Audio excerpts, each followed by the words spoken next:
Welcome back to the Deep Dive.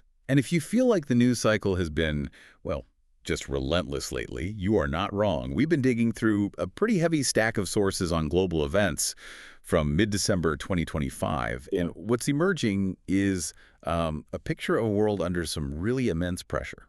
It really is. There's this critical duality we have to grapple with this week. On one side, you have this intense, immediate instability, terrorism, conflict, political fractures. Right. But those very pressures are forcing these unprecedented shifts in global accountability, whether you're talking about military spending or massive rulings on climate law. Okay, so let's unpack this and synthesize the signal for you. Our mission is to get past the headlines and really understand the implications. We'll look at immediate security crises, seismic geopolitical shifts, economic velocity, and surprisingly, environmental accountability. Let's start with the immediate and tragic human cost of the security crises that really dominated the week. We have to start in Sydney, Australia. The terrorist attack there on December 14th was it was horrific. The target was the Chinooka by the Sea celebration at Bondi Beach. A huge community event. The sources said over 1,000 people were there.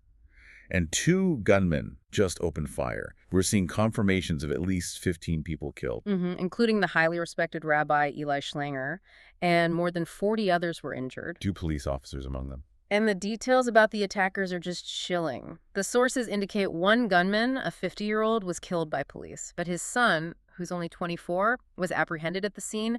He's in critical condition. And they found active IEDs. 2 of them. Prime Minister Albanese, he moved very quickly to designate it as a terrorist attack targeting the Jewish community.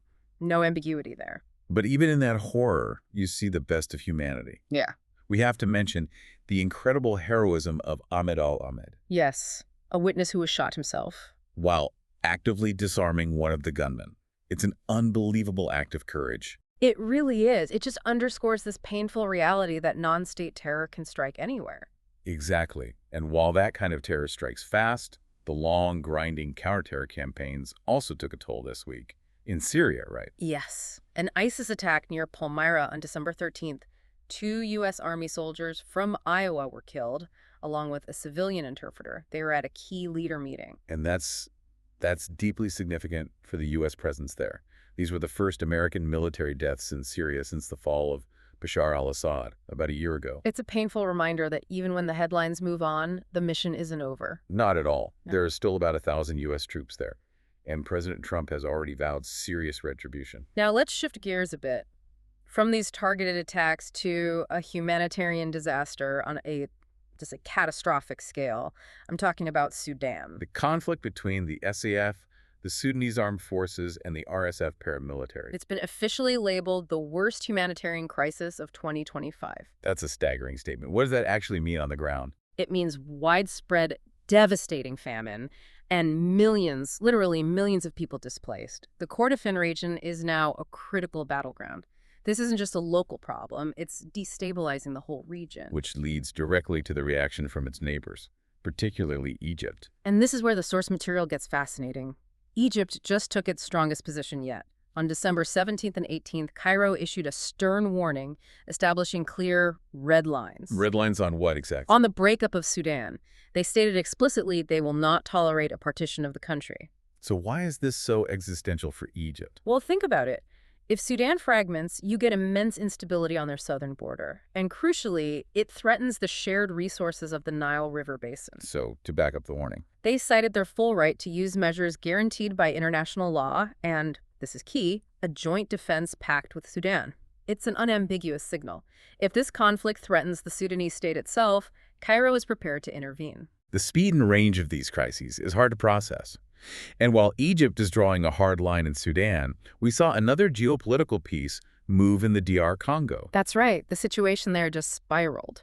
The M23 rebels entered Uvira on December 11th. And Uvira was the last major government-held city in the east of the country. Right. And the immediate human impact was heartbreaking. Over 30,000 people fled across the border into Burundi just instantly. And the deeper context here is about resources, right? And diplomatic failure. Absolutely. This M23 advance, which sources say is supported by Rwanda, it directly undermines the U.S. brokered peace deal that was just put in place. So it's all about control over the DRC's mineral-rich territory in the east. That's the center of the conflict. Okay, so we've mapped out the immediate instability, terror, humanitarian disaster, resource conflict. Let's zoom out now, because that instability is directly driving these historic structural changes we're seeing, starting with NATO. This is where we see long-held norms just shatter. The sources confirm NATO members have agreed to an unprecedented level of investment, 5% of their GDP in defense spending. 5%? I mean, that's a huge jump. It's massive. And within that, a commitment to allocate 3.5% specifically to core defense requirements. Can you break that down for us? The difference between the 5% total and the 3.5% core. Sure. The core defense spending, that 3.5%, is the most impactful part.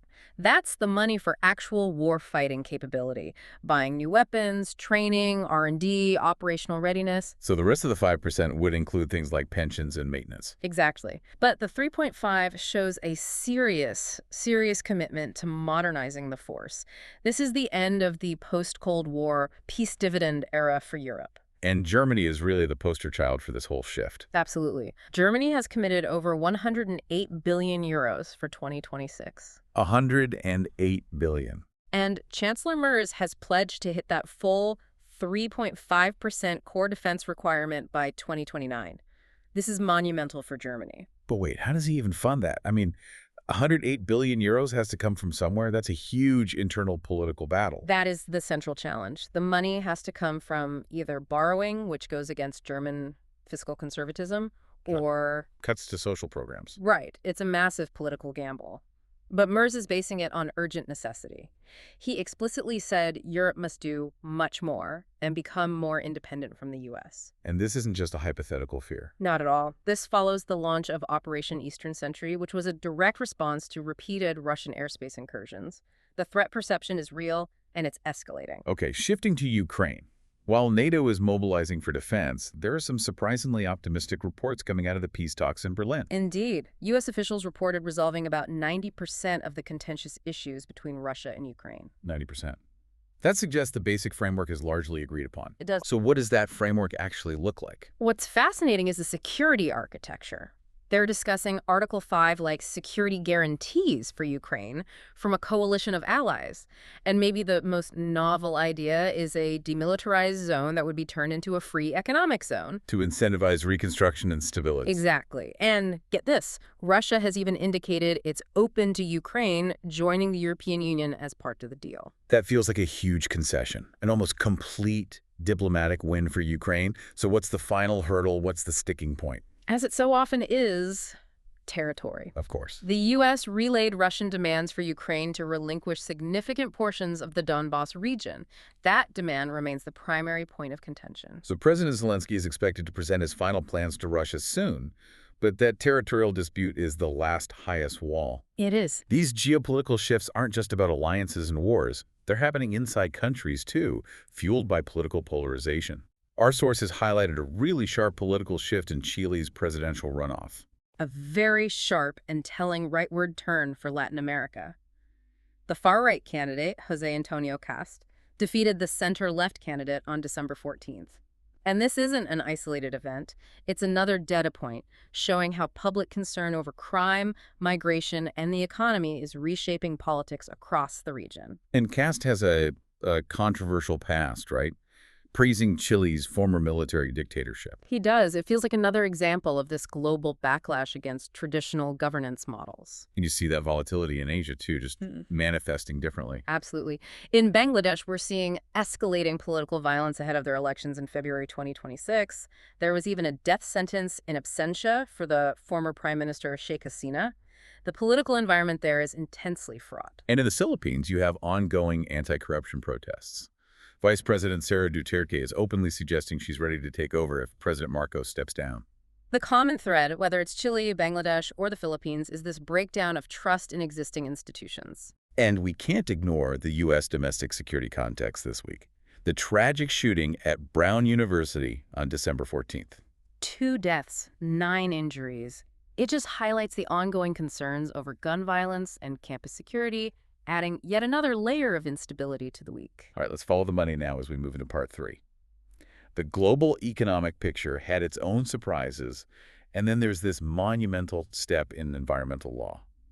Economically, the UK delivered a really unexpected signal. They certainly did. UK inflation dropped sharply to 3.2% in November. That's the lowest rate in 8 months. And that puts immediate pressure on the Bank of England to cut interest rates, right? They've been holding at 4%. Precisely. The U.S. Fed just did a 25 basis point cut. So with inflation falling, the pressure is on for the Bank of England to follow suit and go to 3.75%. And the drop was mostly due to, what, holiday shopping? Pretty much. Retailers' aggressive Black Friday and pre-Christmas discounts on everything from meat and clothing to furniture. Good news for borrowers then. Yeah.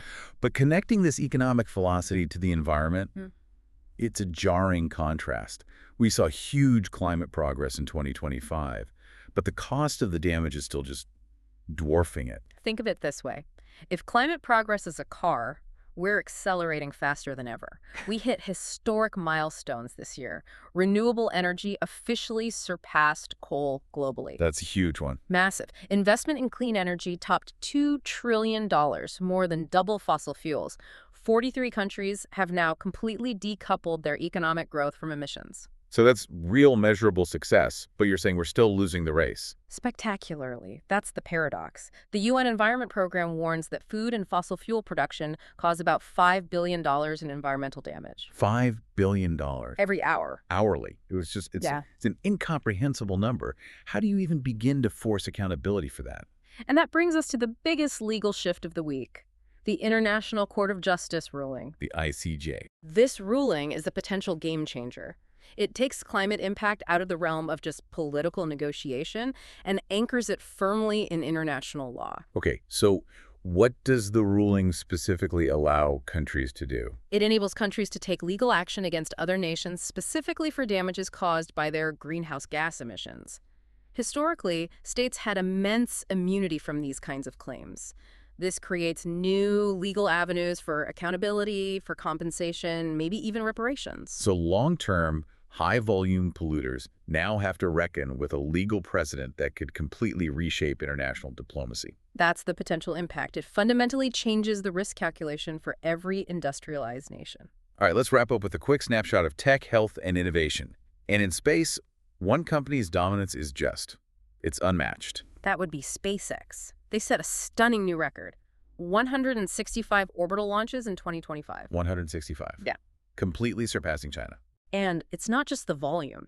It's a reflection of their manufacturing efficiency, their technological edge, all driven by the huge cost savings of reusable rockets. While other countries, like India, are struggling to keep up. They are. On the consumer tech side, a very different story. A case study in the brutality of the hardware market. iRobot, the maker of the Roomba. Filing for Chapter 11 bankruptcy. This is a perfect example of what some are calling the smart home crisis. What does that mean? It means pressure from all sides.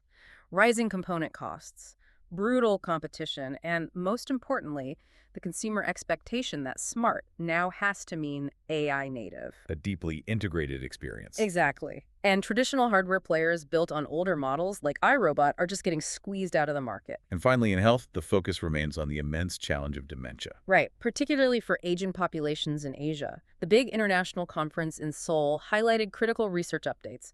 The focus is on biomarkers for early detection and the continued progress of anti-amyloid monoclonal antibodies. These are the drugs like lecanemab and donanemab that are designed to clear those amyloid plaques in the brain. That's right. And figuring out how to implement these treatments clinically is now a global priority. So if we look back at this whole deep dive, what does it all tell us?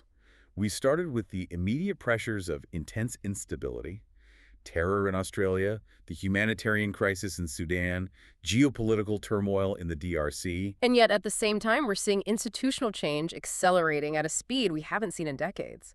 Germany redefining its defense budget to stand alone, the International Court of Justice carving out a new legal pathway for climate accountability. These are long-held norms like minimal European defense spending or a state's immunity from environmental damages. They aren't just breaking slowly, they're being rapidly and institutionally redefined because of these escalating global risks. And that leaves us with a final provocative thought for you to reflect on this week.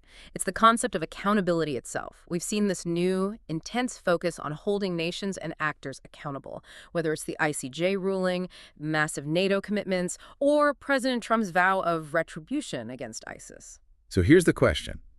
Is this new urgent push for accountability a sign that a more ordered, more predictable world is finally coming? Or is it simply a necessary, maybe even desperate reaction to a world that's becoming fundamentally and irrevocably more chaotic? Something to mull over as you process the week. That is the essential question. We've synthesized the signal for you. Now go apply the knowledge. Thank you for joining us for this deep dive.